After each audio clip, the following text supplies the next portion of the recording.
Welcome to the CHGO White Sox show. On today's show, we will talk about Josh Rojas. We'll talk about Tyler Gilbert. And of course, we'll talk about Braden Shoemake here on the CHGO White Sox podcast.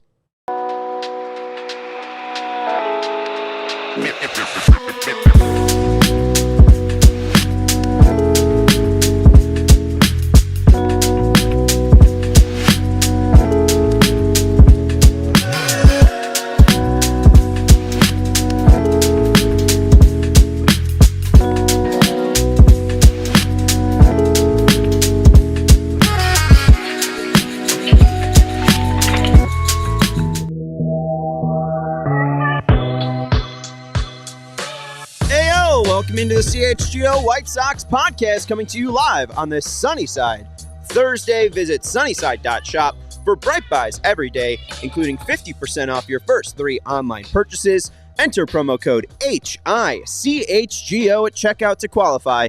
Exclusions apply. Sunnyside Cannabis Dispensary. Bright buys every day, only for 21 plus or Illinois medical card holders. Welcome into Studio A of our CHGO offices here in the West Loop of Chicago. I'm your host, Sean Anderson. Alongside me today is my pal, Sarah. Hi. Hello. And some might say the White Sox are a dying breed. Some might say that baseball is a dying sport. But here we are with how many viewers right now, Sarah? 19 viewers and growing. Show just started. Make sure to hit that thumbs up button. Make sure you're subscribed to the CHGO Sports YouTube channel. We do have a bull show that is coming up a little bit later today. There's a Blackhawks game tomorrow, and then I believe on Friday is the big day where we have the Sweet Life, or what's it called? Not Sweet Life. Top Shelf. Tickets are still available at ALLCITY.com. The Top Shelf official CHGO Bull Sweet Takeover for Derrick Rose Night on January 4th. And as Sarah mentioned, tickets are still available, but still, we mentioned that White Sox are a dying breed, baseball's a dying sport, yet we got 2 new names in the chat hanging out. We got Bowie. 2 from Kopech. Yes, he did. Buddy. Yeah, buddy. It's an immaculate inning. We got to just cut that to have, yeah, buddy. But hey, some are saying it's a dying breed, but Tyrell Tom Keel says, I like that we were active, and Bowie says, no flipping way we lucked out and got Josh Rojas, Mr. 247 lifetime batting average. White Sox killing it as usual. Yes, they are. That's somebody who the White Sox or the Cubs were thinking about getting. I was talking to Cody about that just on Monday, that, hey, if they miss out on Bregman and Moncada is not it, maybe Josh Rojas is their savior. He's the Southside savior. Let's get into that. White Sox signed Josh Rojas to a major league deal. We do not have data or the numbers on how much he signed for.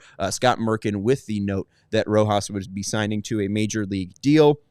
Very similarly comped to Nicky Lopez. And I think some people may think that's lazy, but literally if you go to StatCast, if you go to outs above average, if you search from 2023 to 2024, they are worth the same exact outs above average when it comes to defense. They're not exactly the same. Lopez is truly an up-the-middle type guy. He's going to play second base. He's going to play shortstop. He's not a great shortstop, but he's fine enough. We saw him play a lot of shortstop at 2024 for the White Sox. Rojas is definitely a worse middle infielder. He's not a shortstop.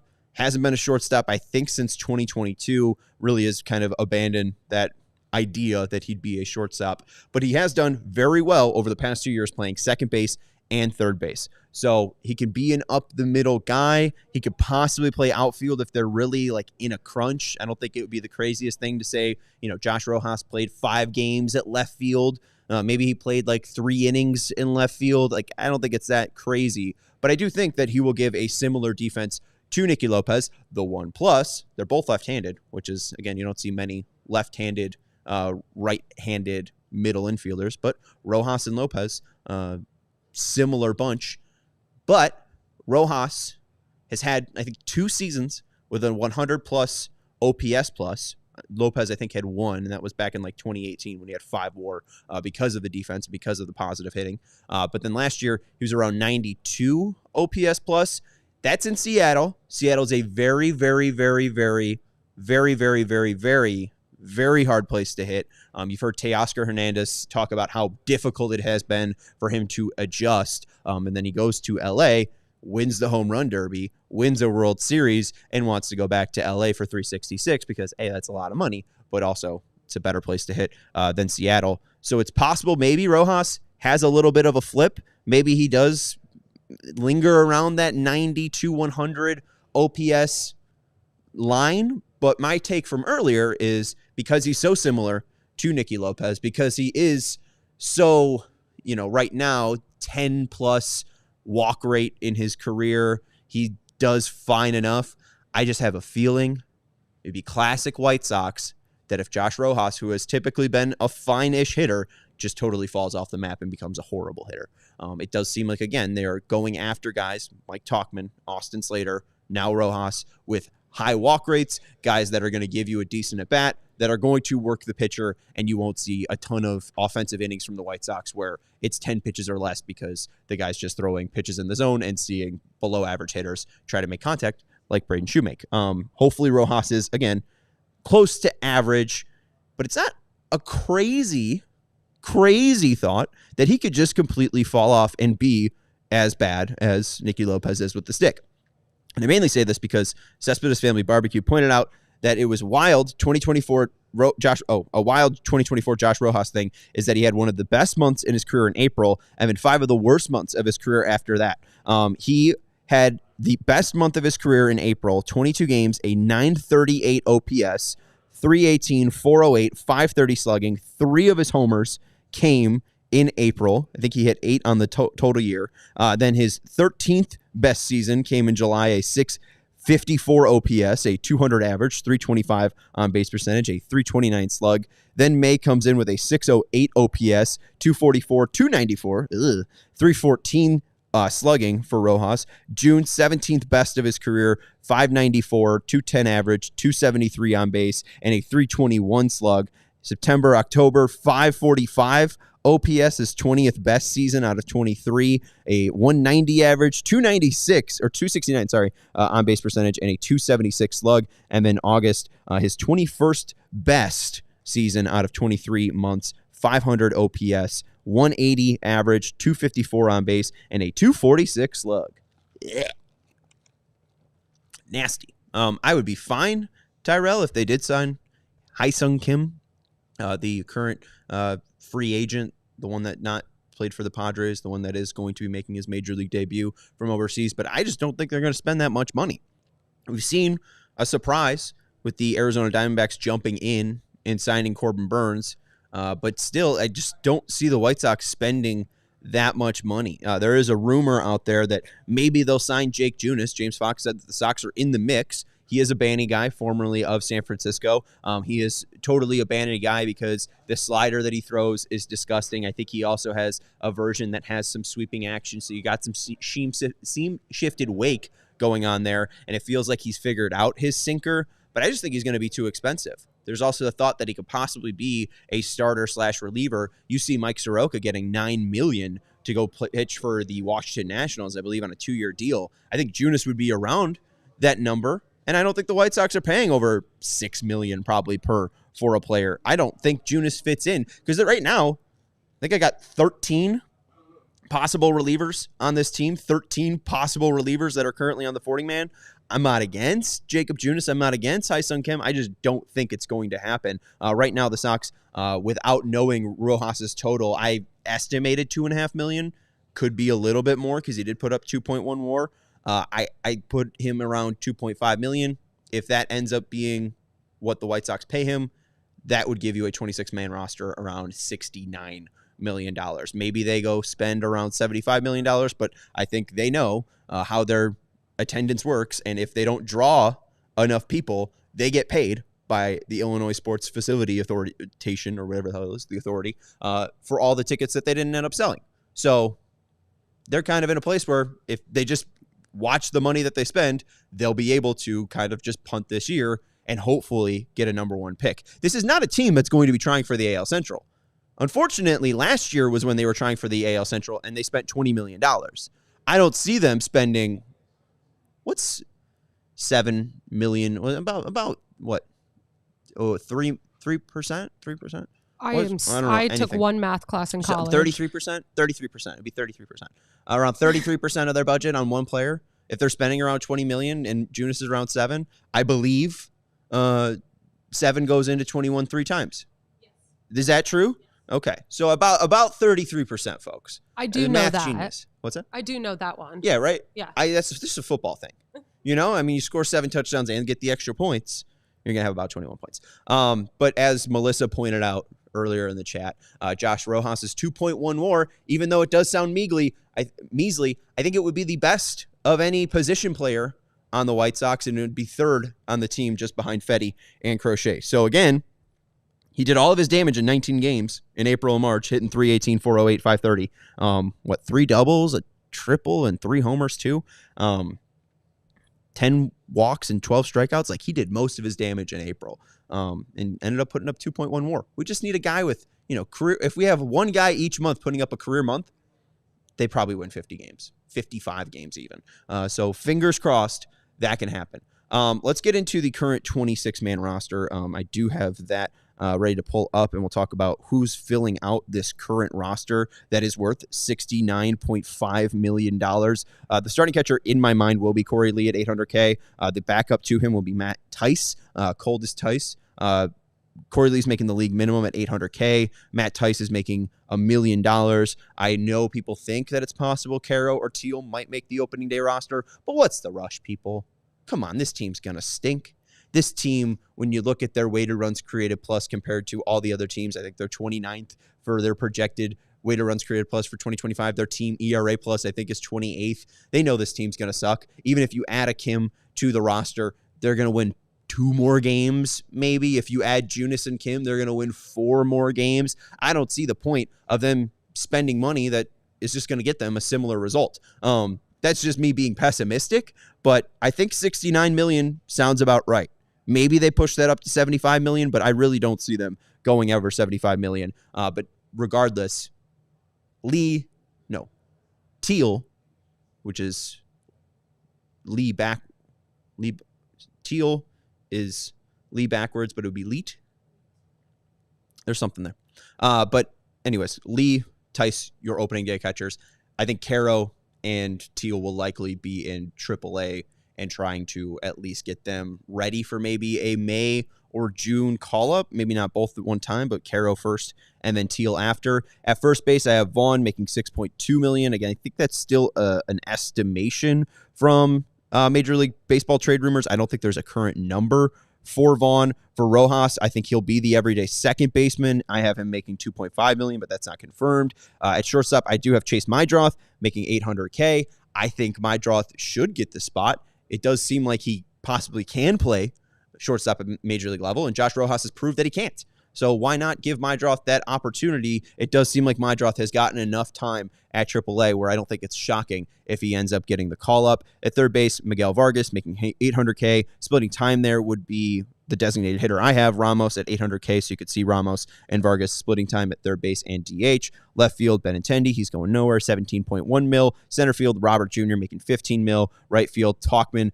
$1.95 mil. Along with him, Slater on that outfield platoon. Slater's making $1.75 mil. And then on the bench, I have Lenyn Sosa at $800K and Brooks Baldwin at $800K. Those are the 13 hitters I have. It does seem like there's going to be some sort of competition, if you look at the 40-man, between Brooks Baldwin, Lenyn Sosa, Josh Rojas, probably not. You could probably put his name in pen if he's getting a major league deal. And then Colson Montgomery.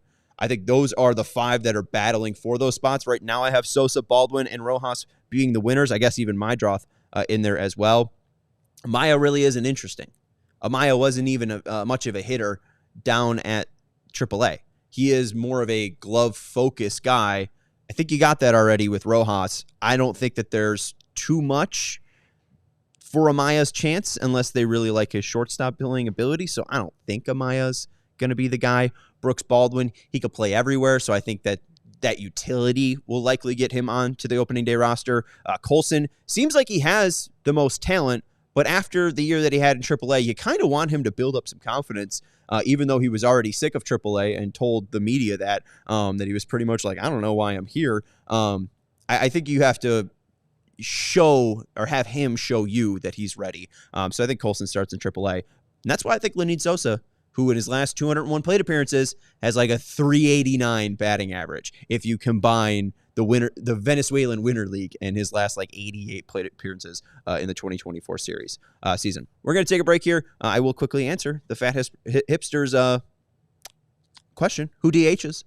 I think you'll probably just see Vargas and Ramos. There's no reason why those guys shouldn't get at-bats every single day, and maybe you see Tauchman go in there if a righty's on the mound, but also he'd probably be in left field. So I think it's probably just going to be Vargas and Ramos. So there's your answer. Let's take a break here on the CHGO White Sox podcast.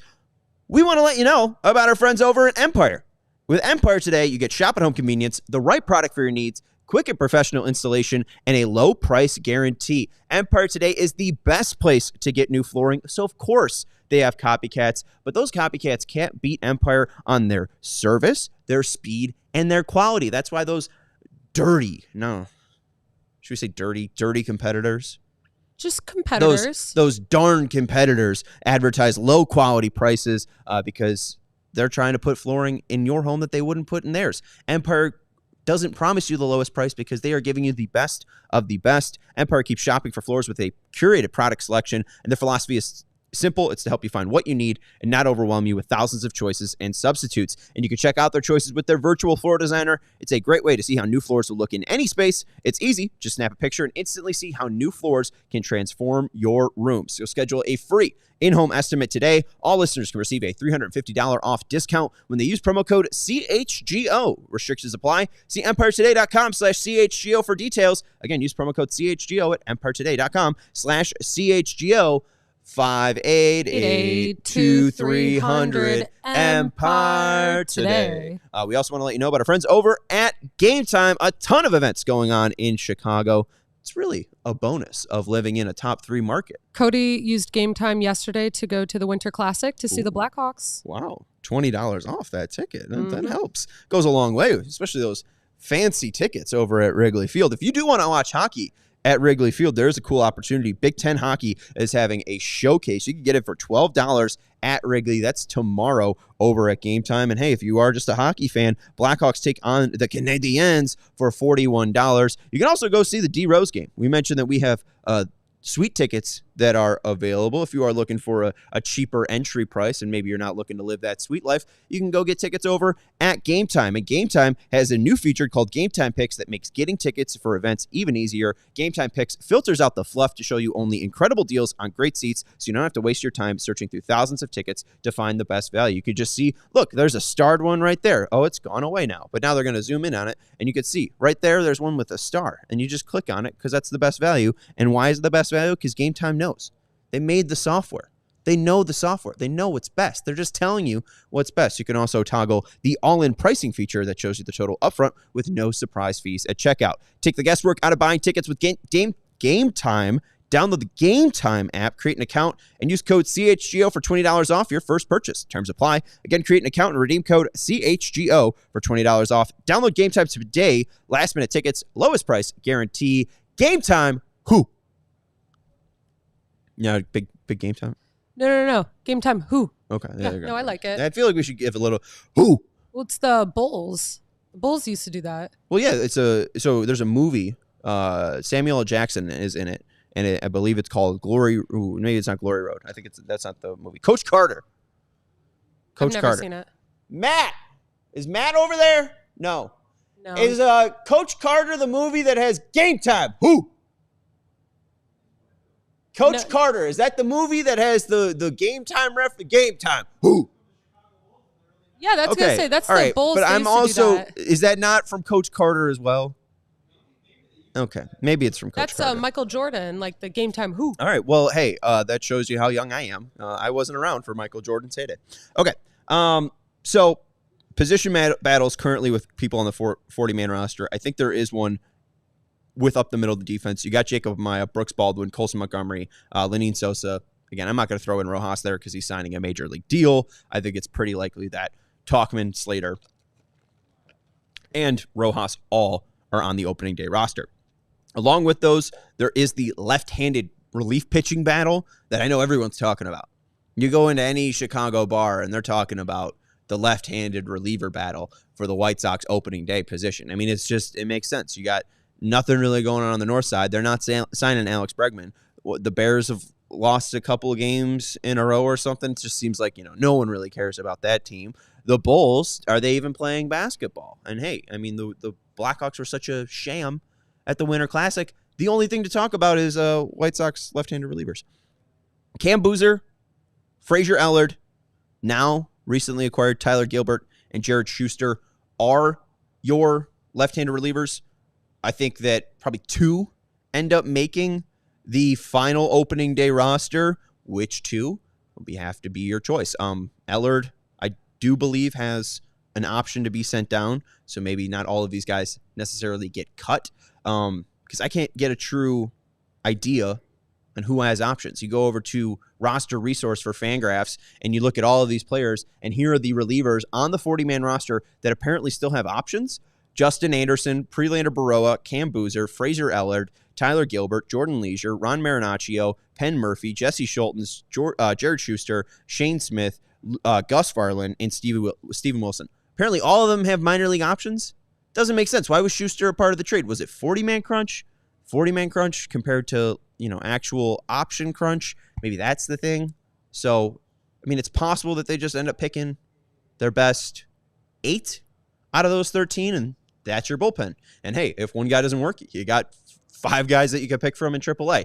Those guys being, again, Anderson, Baroa, Boozer, Ellard, Gilbert, Leisure, Marinaccio, Penn Murphy, who we don't talk about a lot, Jesse Schultens, who's also injured, Jared Schuster, Shane Smith, Gus Farland, and Steven Wilson. On the right-handed reliever pitcher battle, you got Steven Wilson versus Schultens versus Murphy versus Marinaccio. Schultens can give you some length. Wilson, I think, is the best, quote-unquote, of the bunch. He's the highest paid of the bunch, so maybe, again, he gets a little bit of run. Penn Murphy is new. He has not thrown a pitch for the White Sox at all. He was a recent waiver pickup from the Astros and I believe from Seattle.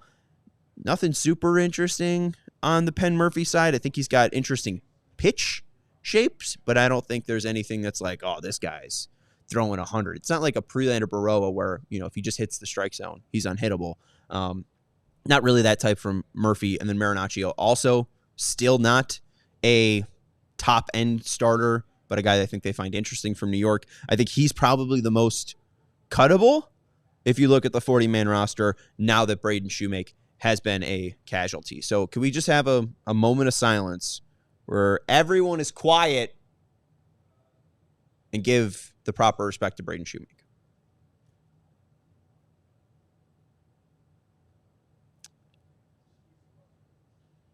You knew that was long enough? Okay. Yeah. All right. Braden Shoemake had a 337 OPS and a -6 BWAR for the Chicago White Sox. He did have that one home run. That was about it. Nothing really great from the Braden Shoemake era. So I'm glad to see him gone. I was going to make that a part of my resolutions. I did say no more Zach Remillard. I was going to make it Braden Shoemake, but then I was like, it's a little bit too niche. Remillard's at least played for the team in 2023 and 2024, but I got my wish anyways. So there you go. Goodbye, Braden Shoemake. It's been nice. Final position battle, too. Right field. I don't even know how much this is for the opening day roster and more just 40-man spots in general. Oscar Colas didn't get a ringing endorsement from Chris Getz when the media last talked to him. Zach DeLoach, not great. Not great. And Dominic Fletcher, obviously a part of the Christian Mainoff trade, not great as well. And he didn't get a great resounding endorsement from Chris Getz either at the last media session. And along with that, they're bringing in Mike Tauchman and they're bringing in Austin Slater. I don't know how intriguing either of those names are. And again, it's just making them expendable. I would say Marinaccio is probably the most expendable pitcher. And at this point, is Colas the most expendable hitter?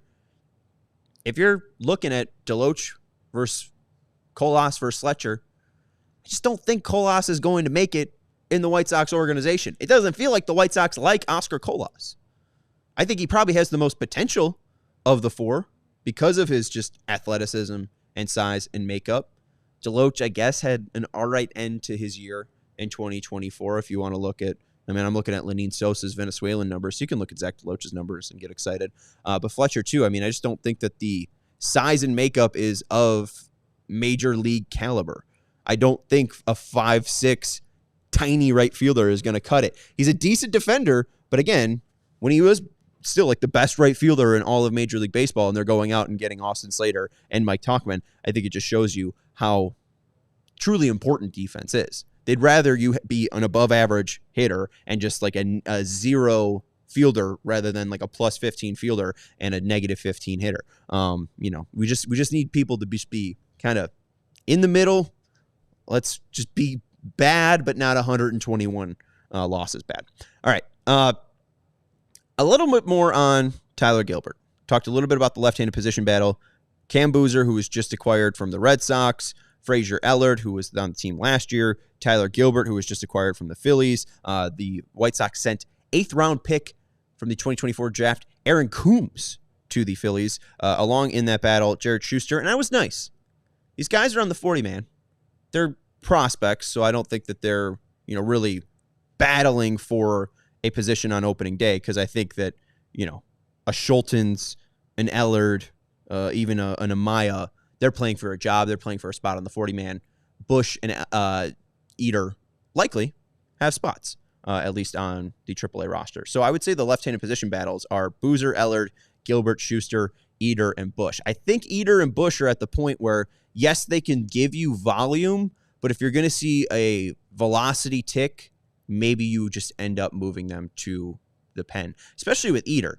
Eder can't throw a strike. So if you can get him to throw 2 miles per hour faster and say, instead of worrying about 82 pitches and you're only going to throw 15, I think you might be able to see a bump there from Eder. So maybe you see a Michael Kopech-like abandonment of starting for Eder or Bush after a couple of bullpens to start spring training. And maybe they are actually competing for a reliever spot. Apparently, again, they all have minor league options. If anyone who's smart can figure that out for me, I would love to know why 13 of the 40-man roster all have options. I don't get it. They're all like 31 and they're all bad. Gilbert was traded for Combs. Combs was an 8th-round pick. He was out of the University of Tennessee. Pitched like 7 innings for Kannapolis. Interesting pitcher because he got like good results, but I just don't know how projectable he is from a major league standpoint. He's 6'3", 190. If you look at Gilbert, who they traded for, 6'3", 223. Combs is a righty. You got Gilbert, who's a lefty. Combs was only a reliever from Tennessee, or for Tennessee, 21 innings and 45 and 2/3 innings. Decent strikeout numbers. Freshman year, 16.7 K per 9 to 3 walk per 9. In 2024, 13 K per 9, 4.5 walk per 9. And then in Kannapolis, again, only 7 and 2/3 innings. No homers allowed. 4 walks to 13 strikeouts. Only 5 hits allowed. So only surrendered, 9 base runners. Also hit a guy. So 10 base runners, but 15.3 K per 9 to 4.7 walk per 9. I just don't know how projectable he is to go from Kannapolis, then to Birmingham, then to Charlotte, and be like, oh, this guy in 3 to 4 years will be able to be a major league bullpen piece. Tyler Gilbert is at least a major leaguer. He might be a below average major leaguer, but he can give you innings and cheap innings for 2025. I think Beefloaf put out there's 6,000 plate appearances for the White Sox in 2025 to give. And along with that, what's 9 times 162? It's about 1,458 innings. And probably with, extra innings and stuff, we could probably say they need about 1,500 innings. Tyler Gilbert can be about, 60 of those. Gilbert is in a very illustrious group. Tyler Gilbert, in his first major league start, threw a no-hitter. 64 strikes on, I think, 102 pitches. Struck out 5, walked 3 on August 14th, 2021, versus the Padres at Chase Field. It wasn't his first ever appearance. He had 3 relief appearances before that. He did go to the University of Southern California, but he was the first pitcher to throw a no-hitter in his first start since Bobo Holoman. Bobo Holoman in 1953 made a no-hitter in his first start. Do you know, Sarah, I'm going to test your baseball knowledge. In 1892, this pitcher was the only pitcher to throw a major league no-hitter in his major league debut. No, Sean, I do not know that. Are you sure? You want to take a guess? No. You sure? I can't even come up with a name. Make up one, because truly this one will sound made up. George. Have a little more fun with it. It's not George. Matthew. No, okay. Pelosi. George and Matthew are not fun names. Bumpus Jones. Bumpus Jones. Old Bumpus Jones You in could've- 1892 threw a no-hitter in his debut. So I could have had something to my head, and I would have not known that. Probably. Yeah. I only think of the Christmas Story family, the neighbor's dog, the Bumpuses. Oh, but yeah, right. an illustrious group. I believe there were probably jackets to be made, just like the SNL 5-time crew. But yeah, Tyler Gilbert, Bobo Holoman, and Bumpus Jones make up that elite crew. We have to take a break here on the CHGO White Sox podcast. We're sponsored by the Chicago Sports Network, the new home of the Blackhawks, Bulls, and White Sox games. CHSN will broadcast more than 300 live games per year across the Blackhawks, Bulls, and White Sox schedule, and will feature a full lineup of original Chicago-focused sports content. They're also Chicago-based, Chicago-built, and guess what? They're Chicago to the core. They're bringing Chicago-based sports content to every corner of Chicago, to all 78 neighborhoods and beyond. At CHSN, Chicago comes first. Visit CHSN.com for more information on how to watch Bulls, Hawks, and White Sox games with our friends over at CHSN. We also want to let you know about our friends over at Shady Rays. It's no longer summer. The sun sets at 4 p.m., but what I will tell you about that sun, oh boy, is she powerful. Oh boy, do you need protection? Because even though it's 24 degrees, the sun is very, very bright. Get ready for the season ahead with quality shades built to last. Our friends at Shady Rays have you covered with premium polarized shades that won't break the bank. Shady Rays is an independent sunglasses company offering a world-class product rated 5 stars by over 300,000 people. Their shades have durable frames and crystal clear optics, making them the perfect choice for all outdoor adventures. They have hundreds of options to choose from, so you're bound to find the perfect pair to match your style. Plus, if your shades ever go missing or take an unexpected hit, don't sweat it. Our friends over at Shady Rays have the most insane protection program in all of eyewear. Every pair is backed by lost or broken replacements, and exclusively for our listeners, Shady Rays is giving out their best deal of the season. Head to shadyrays.com and use code CHGO for 35% off polarized sunglasses. Try for yourself the shades rated 5 stars by over 300,000 people. We appreciate everyone hanging out with us. We appreciate the person that gave us a dislike. We got 40 people watching, 16 likes. If you haven't liked the video, hit that thumbs up button. We would greatly, greatly appreciate it. I want to answer Christian in the chat. Christian being very thoughtful. Christian Bernardino asking, has Sean found a ride home yet? No, but the blue line is thankfully very close, and I'll let you in. I got taken care of in my grab bag this year at my family party. Not only did I get a copy of MLB The Show 24 for the PS5, Ooh. but my Aunt Carrie hooked me up with some hot hands. So not only do I have the classic hot hands, right, that keep my jacket warm and my hands warm, I also have the super warmer. And I'm scared to bust that bad boy out. I mean, that one's like super warm. And the ones that are already, just like the regular hot hands are already hot. So is like the super warmer, do I need to like have special gloves? Are you taking the train home then after work every day? Yes. Okay. I'm going to get you a little pepper spray. So let me know your favorite color. First of all, I have pepper spray. Okay, cool. I have a purple one in my bag. Very nice. Yeah. Second of all, I know a little bit about mixed martial arts. Oh, I did not know that. Didn't take any class, but I've watched an extreme amount of UFC. I've watched an extreme amount of Bellator. Hey, I've watched the PFL. Hey, I've watched Pride. I've seen what it looks like to get into a fight. I'd be fine. I'd offer to take the train with you. I take the, the green and pink line in the loop to then head to the red line. So we're on totally opposite trains. Because you said you take blue line? Yeah, I take the blue line. Yeah, I have to take the red line. So I have pepper spray. Yeah, I don't like the red line. I don't either. The red line, I took the red line recently. I was going to visit my father. I took the red line. And the one stop, I don't remember. I think it was Lake. It stunk. Oh, it's bad. Yeah, it smelled like human... There's a lot of smells human on that remains. Yeah. And I've also watched, I've watched Bully Beatdown. I've watched WWE. Hey, I could give somebody an attitude adjustment.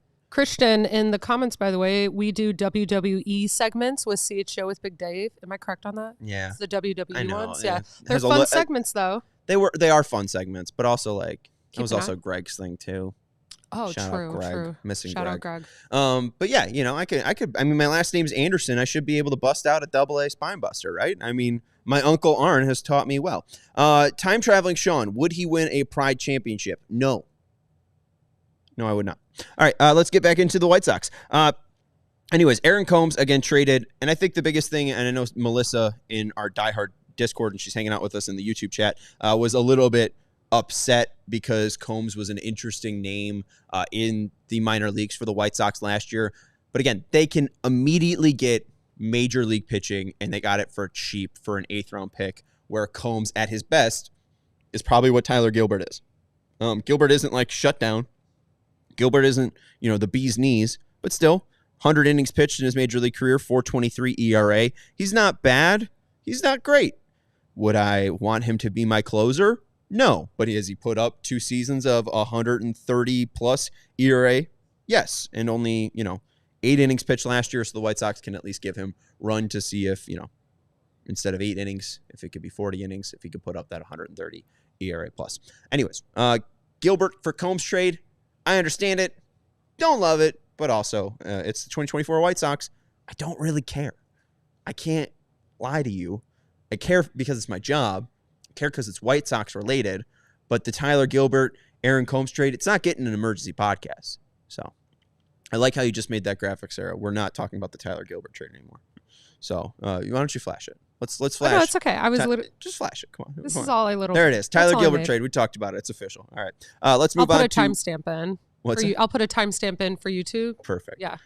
Let's go to segment 3. It's called "Hey Kid, I'm Rooting for You." I don't think we have any music. We don't think we have any backing music. Why don't we just give the Shriffen growl? Yeah. Hey kid, I'm rooting for you. I'm rooting for John Shriffen. I don't want him to suck. Maybe he has learned some lessons. Maybe he'll take that enthusiasm and energy he's had in some college basketball games and some even UFC events that he's done during the offseason, and maybe he'll, be able to present. I wish we did a whole better. segment on John Shriffen, because that's the one person where I do like his positive attitude, and I stuck with it the whole season last season. And, I could talk about him for like 30 minutes. Do you like him? I like his attitude. I don't. He's always got energy. He's always got positivity. He has energy, which is what I like, especially for a season of last year. But there's definitely things where I'm like, maybe know your audience a little bit, because we were getting to a point where, we can't really be positive. Yeah, and hey, credit It was his first year, though. It was his rookie year. Absolutely. Yeah, he's going to come back like Caleb Williams and win it all. He never called a baseball game before that. I guess kind of KBO a little bit and a little bit of Dartmouth, but no major league baseball game. So yeah, hey, let's see what year 2 looks like for. So, hey kid, I'm rooting for you. It's John Shriffen. But I asked the diehards in our Discord, who else are you rooting for? Who else is, less about the state of the franchise? It'd be great if this guy popped off because it would be great for the rebuild, right? We're not really looking at that. Who just in 2025 are you rooting for? You just see getting kicked around in 2024, and you just want him to kind of have a good year. Alex Rude and AJ both said Miguel Vargas. We saw how downtrodden and depressed he was going from the World Series winning Los Angeles Dodgers to the worst team of all time, the 2024 Chicago White Sox. And I agree. It'd be nice for him to... did he hit a home run with the White Sox? 1 home run? Maybe we just see a month where he has like a big smile because he's got 5 homers, 7 doubles, a 300-plus average. Like, can we just get a good month for Miguel Vargas? Can we get Miguel Vargas feeling all right? Hey, kid, I'm rooting for you. Next up, Mike Talkman for B-Dams92. A local product. Who wouldn't root for the guy? Come on. I mean, he's a Cubs legend, a White Sox legend. It's a very rare breed. You got Ron Santo, who hated it. You have Neil Kotz, who did better in it. I think Clayton Richard is one of those names as well. David Ardsma is one of those names as well. Kosuke Fukudomi, one of those names as well. Rafael Ortega from last year, one of those names as well. Giovanni Soto. I'm just naming people at this point. Giovanni Soto, one of them. Deoner Navarro, one of them. A lot to think about there. Probably nothing to think about there. But anyways, I do think that Mike Talkman is a decent guy to root for, especially 2019 Sean. 2019 Sean wants Mike Talkman to hit 20 bombs. And then finally, my pick, Lenyn Sosa. All this talk about Josh Rojas, all this talk about Jacob Amaya, all this talk about Brooks Baldwin, all this talk about Colson Montgomery. We're not talking about the kid that is just dominating the Venezuelan Winter League. And honestly, I have been talking about Lenin Sosa dominating the Venezuelan Winter League. In his last 201 plate appearances, 113 in the Venezuelan Winter League and 88 in the major leagues, from September to the end of the year to all of his time in the Venezuelan Winter League. Lenin Sosa's last 201 plate appearances, 383, 428, 676, 11 walks, 41 Ks. We got to give him a shot, right? I mean, hey, if Andrew Vaughn doesn't do well to start off the year, let's just make Lenin Sosa the first baseman. I'm not against it. I'm all for it. I'm rooting for Lenin Sosa. I've called that man a AAA player enough. I would love for Lenin Sosa to just somehow flip that switch. We kind of saw Romy Gonzalez do it with the Red Sox. Is Lenin Sosa, I believe, is only 24 years old. Is he in that Romy Gonzalez category? We knew Braden Shoemake wasn't. I don't think Jacob Amaya is. I'm still questioning what Lenin Sosa is, because I still think he can have a season where he hits like 15 homers in a major league year. Maybe it won't be with the White Sox, but I don't know. I feel like there's something in that old Lenin Sosa silk hat we found. Along with that, Jake Eder was thrown out from Sox Mom. I don't know if he'll be a starter. I don't know if it's going to be as a reliever, but I think Eder will turn into something. Specifically, Melissa mentioned that she just kind of has some spite left for the Burger trade, and I am for that.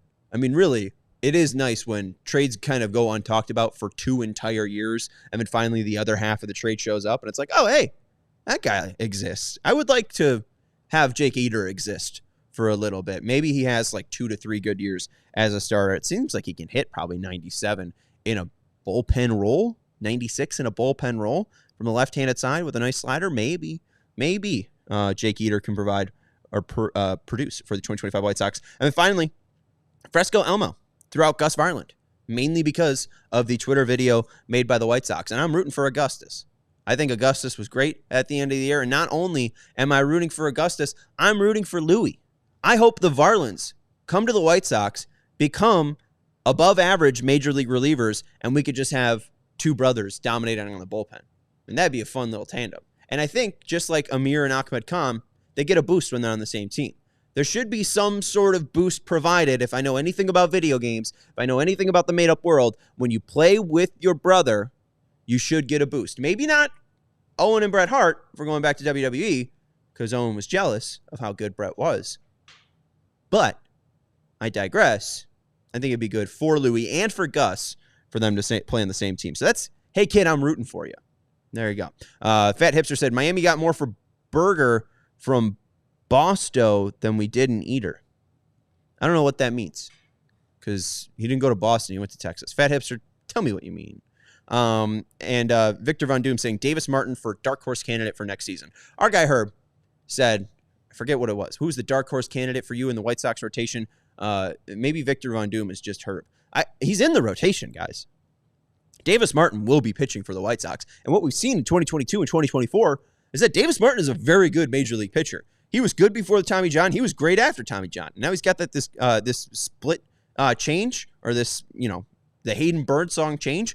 I think that he's probably going to be the best pitcher for the White Sox in 2025. It's him or Jonathan Cannon, at least from a starter standpoint, and all good. Fat Texas. Miami got more from Burger from Texas than we did in Eder. I think they got 3 position players or 3 players in that trade. It's a good move from Miami. Miami got 2 years of production and moved on. It's not like Jake Burger is going to be a part of the new franchise, so it's not a bad point there. Miami, look out. We talked about Ethan Salas, and we'll talk about him in a second, but I don't know. I think Peter Bendix might be onto something down in Miami. Anyways, that's Hey Kid, I'm rooting for you. I'll go into the international signings now. You got 15. Yeah, no, that's fine. You know what? Play another one. Play DJ Airhorn. Oh, that one too. Play DJ Airhorn. Play it again. What are we doing here? We're just trying to get to 5 o'clock. International signing of the day. We've been making this a weekly or daily segment this week because I wanted to. Roki Sasaki was our topic on Monday. On Tuesday, we talked about Andrew Salas. I did not know this about Salas. Ben Badler expected Miami to sign Salas. And then Roki Sasaki, apparently now to Jim Bowden. And we kind of deduced this, that MLB reported the 6 teams that Sasaki has met with in person. White Sox weren't a part of that. Our guy James Fox said that the White Sox would have a meeting on December 21st. There hasn't been a meeting since. So I just don't think that Roki Sasaki's meeting with the White Sox. The guy that we're going to focus on today, Josuar de Jesus Gonzalez. There's 9 syllables. I tried to make sure that I knew all 9 syllables. Josuar de Jesus Gonzalez. He is a 17-year-old born October 16th, 2007. That's crazy to be talking about somebody that was born in 2007. I feel extremely old. He's a switch-hitting hitter, throws from the right-hand side, 5'10", 170 pounds from the Dominican Republic.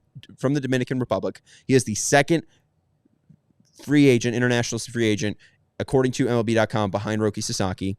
They grade him as a 60 hit tool, 60 power tool on a 20 to 80 grade, a 50 run tool, which means average, an arm grade of 55, a field grade of 50, and an overall grade of 60.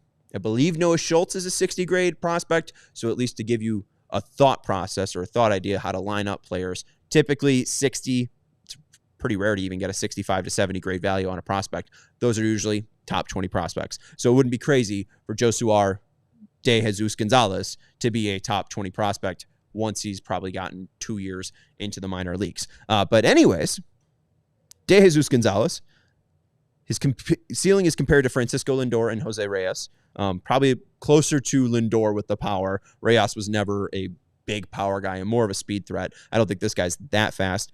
He has a similar top end to Leodalis de Veris of the Padres. He's a natural lefty with big bat speed. And in the 18U World Cup in Panama, he had 7 games. He was 8 for 22, 4 extra base hits, had more walks than strikeouts, and 5 stolen bases. I don't think the White Sox will end up signing him. I would love for one of the top ones to be a part of their 2025 class. It does seem like he's going to be signed by the Giants. This was back in January 2024 from @Giants Prospect. The Giants are expected to sign JDJG. And that's what I'm going to start calling him now because he's got 9 syllables in his name. Shorten it down to 4. JDJG. It seems like the Giants are going to end up signing him. Won't be a White Sox pick, but I would love for the White Sox, again, just to give me something to salivate over. Give me something to think about and go to bed and rest my pillow on. Because there is one player currently committed to the White Sox 2025 international free agent class. Per Scott Merkin, the Sox remaining pool is $6.2 million. James Fox said they have $2 million committed to infielder Alejandro Cruz. And you know what's fun about Alejandro Cruz? Get that DJ air horn ready. Or no, get the party noise maker. I see that. Why are we playing that, Sarah? Because it's important. It's Alejandro Cruz's birthday. Oh, is it? Hell yeah, Happy it is. birthday. He's 18 years old today. Oh, hey, very go smoke a bunch of good. cigarettes. Gamble on the lottery. You're 18. Go vote in your country's election. But yeah, Alejandro Cruz, he's the 33rd prospect, according to MLB.com. He's 6'3", 180 pounds. He's from the same Cuban city as Yuli and Lourdes Gurriel. He won the tournament MVP at the 15U World Qualifier in Venezuela in 2022. He's praised for his off-the-field acumen and competitiveness. He could possibly unlock power to all fields with some age. Again, he's only 180 pounds right now as an 18-year-old, and he's viewed currently as a plus runner and a plus defender.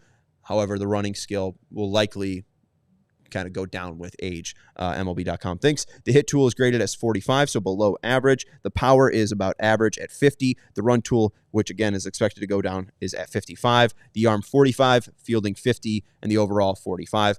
Again, this is an 18-year-old, just turned 18 today, 6'3", 180. Probably needs a little bit more of seasoning, needs a little bit to hit the weight room, obviously. But I think they like the frame and the potential. Not a guy that I'm super excited about. Again, top 30 or just outside the top 30 of the entire ranking. I would like the White Sox to get some top prospects. I think it's literally the last top prospect that they've gotten from a class like this is Luis Robert Jr.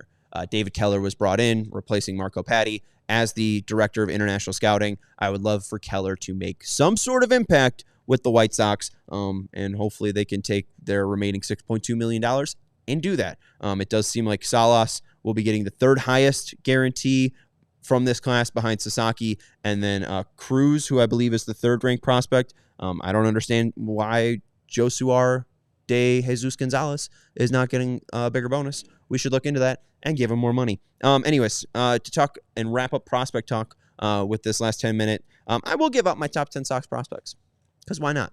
We're going into the year. Let's give you a new list. These are mine. I'm not a prospect genius, more just filling time and shooting the crap with my friends. I'd say the S word, but that's illegal. That's History! It'd be history if I said that. The top 10 White Sox prospects, in my opinion. Number 1, Noah Schultz. Seems like he's likely just going to be Randy Johnson. That's no hyperbole, no pressure on the kid. He's either going to be Randy Johnson, Garrett Crochet, something in between, but he's likely going to be a dominant starting pitcher. At 2, he's not rated as the top second prospect for most people, but I do think we're overacting a little bit to Colson Montgomery. What is he going to do in his second year with AAA? Because if he is a potential, actual shortstop defender, and he's able to hit 20 to 25 homers from that position, are we really going to be thinking that differently about Colson Montgomery? He had a rough year in AAA. How much of it was a rough year? I still think the talent and athleticism are there, so I am putting Colson at 2. At 3, I have Kyle Teal. It seems like he's going to be a catcher. Will he be an above-average hitter? I don't know. But I do think that from all the talk that we've heard, it does seem like he will truly be an above-average catcher, which is a very important position, very needed. 4th, I have Hagen. I'm not dying over Hagen. MLB Prospects or MLB.com does have him at 3. I have him at 4. I would have taken Braden Montgomery back in 2025 or the 2025 draft. And I guess I probably should just put Braden above Hagen now. But I was more interested in the bat at the time. They end up going with another lefty. Hagen's interesting, but I don't think he's got like this crazy size or this crazy, potential that should be unlocked. He's obviously got great stuff right now, but when he starts facing injuries, when he starts facing the normal kind of degradation of the human body, what will his pitching look like? I don't know if I'm too thrilled with Hagen as others are. I think he's a good prospect. He's a top 50 prospect in baseball. 5, I have Caro. I could make the argument that Caro is probably more MLB ready right now than Teal. If one of them was to make the opening day roster, I would say it's Caro. Just seems like he's thought of a little bit less as a catcher. He might not actually be a catcher at the end of the day, but I do think he's a better hitter than Teal. But again, the best hitting catcher is probably like the 15th best designated hitter or first baseman. You got to be a little bit more of a hitter if you are going to be Edgar Caro, or a little bit more of a hitter if you're going to be that bad defensively for Caro. At 6, I'll put Braden Montgomery, and it's mainly because we haven't seen him play. I think very easily if he comes out and with Kannapolis, or what's the one lower, Winston-Salem, if he goes out with Winston-Salem or Kannapolis and has a crazy April and has 5 home runs, steals a couple bags, I think that very easily he could be top 4 prospect for the White Sox. I'd probably put him above Hagen on my own list. Braden Montgomery is extremely interesting because he has the fielding ability, he has the speed, he has the power. If he's able to add contact as well, we might be looking at a 5-tool player. So I should honestly have Braden a little bit higher. 7, to go along with it, I know that he has a 40% K rate, but we talked about even Carson Williams, who was lower at weighted runs created plus, but is still the top prospect for the Rays. George Wilco, a 126 weighted runs created plus in the Carolina League. He was hitting bombs left and right, striking out at 40%, sure, but also a walk rate of around 10%. It's not like he was striking out or walking at 4% rate. It's not like a Luis Robert thing here. It does seem like there's some discipline still around with Wilco, and I do think, again, if you see a great year in Birmingham, he's just going to shoot up the prospect rankings. At 8, I have Mason Adams. I think if you're looking at prospect rankings, part of this is how soon can they actually be competitive? How soon can they actually contribute to the major league team? And I think Adams, out of the 3 that I have ranked behind him, he is easily the current leader for immediate production. So Mason Adams would be the guy that I would lead off with at 8. 9, Iriarte. I don't know if it's guaranteed that Iriarte is going to be a starter. I think it's possible Iriarte ends up being a reliever, probably a good one, but I don't know about his control enough to be a starter. I like Iriarte. Obviously, he's important to the White Sox franchise because he was a part of that Cease Hall, but I don't know if I see it as much as other people see it. Iriarte ranked 7 by MLB.com, and I think he's higher on some other rankings. Maybe BA has him a little bit higher as well, but I'm not dying for Iriarte. Again, I have him at 9 behind Mason Adams. MLB has him at 7. And then at 10, I have Grant Taylor. It's tough to get excited because of the lack of true resume. There's a lot of hype. There's a lot of stuff to look at, but even with the Arizona Fall League, he didn't even have that great of a go. So I would like to see a little bit more from Grant Taylor. It's possible that he could be a top 100 prospect in baseball, maybe a fringe top 100 prospect in baseball, but he needs 50 innings under his belt before I get super excited about Grant Taylor. That is likely going to do it for the CHGO White Sox show. I have 5 more minutes to still tap dance. I was going to say, we have a question from we do. That was actually a good note. DMK17. This is producing. This is Producing in its finest, folks. DMK17 saying, do you think Andrew Vaughn will improve this upcoming season? Also, do the White Sox have any prospects at first base? To answer the question in the back half, no. It's possible Tim Elko comes up and Tim Elko plays first base for them, but I wouldn't say true prospects. Wolko, if his athleticism isn't really, what it is, what he's 24, right now he's 18 and young. Maybe he's not as fast as he is as an 18-year-old or than he is as a 24-year-old. So maybe Wolko ends up transitioning to first base just because he is so big. But I think right now there isn't a guy that I'm oh yeah, that's the future White Sox first baseman in 2026. There's possibilities. Could even be Edgar Caro. But Elko is the closest thing to it. And Elko is me hit homer. It's Mike Ford-esque, who I think just signed with the Cubs or the Yankees. I don't know. Is Andrew Vaughn going to be good this year? No. That is going to be. That's my one question. So, my favorite part of this offseason has been looking at TJ Stats tweets. Very, very smart young lad. And he shares these top 10s of certain StatCast data, lowest outside the swing percentage. Number 1, Lars Nootbaar. If I have a dream free agent, it's Lars Nootbaar. Maybe 2026, the White Sox spend some money and they get their free agent left fielder of the future in Lars Nootbaar. 2nd, Andrew McCutchen. 3rd, Dylan Moore. 4th, Juan Soto. 5th, J.P. Crawford. 6th, Jonathan India. 7, Hyesung Kim. 8, Aaron Judge. 9, Tommy Pham. 10, Jesse Winker. Right, there's highest outside the zone swing percentage, led by Ceddanne Raphael. 2, Ezequiel Tovar. 3rd, Salvador Perez. 4, Yanni Diaz. 5th, Michael Harris. You get the point. A lot of these just don't include White Sox hitters, except for one yesterday. Lowest whiff rate on meatballs, minimum 100 swings. Tyler Stevenson, 1% whiff rate on meatballs. Those are pitches right down the middle. If you drew a strike zone and made 3 boxes, going across, right? If you made a 9 box, you made a 3x3. Is that what we're saying? There we go, 3x3. Made a 3x3. The one in the middle, those are meatballs. Those are pitches right down the middle. Those are the pitches we're talking about. Quan, 2nd, 1.6%. 3rd, Luis Ariz, 3.1%. 4th, Jeff McNeil, 3.6%. 5th, Mookie Betts, 3.7%. 6th, Isaiah Kiner-Falefa, 3.9%. 7th, Jake Cronenworth, 4.5%. 8th, Brendan Donovan, 4.7%. 9, Josh Naylor, 5.1%. And 10, coming in, is Andrew Vaughn at 5.2%. I think that it's possible that Ryan Fuller likes his ability to discern the strike zone.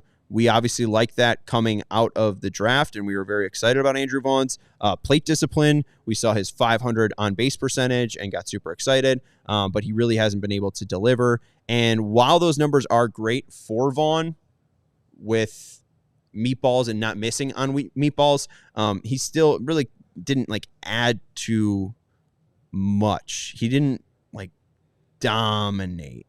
When he did hit meatballs, 810 slugging, 9 barrels, 5 run value, but only 168 pitches and 168 swings. I just think that while he was whiffing on them, he also took a decent amount. So I wonder how many of those 168 are takes. I could look that up right now. If you just give me a second, called strike, that would probably make sense. Yeah, let's go with that. Called strikes of those 168, Vaughn took 53, which is way too many.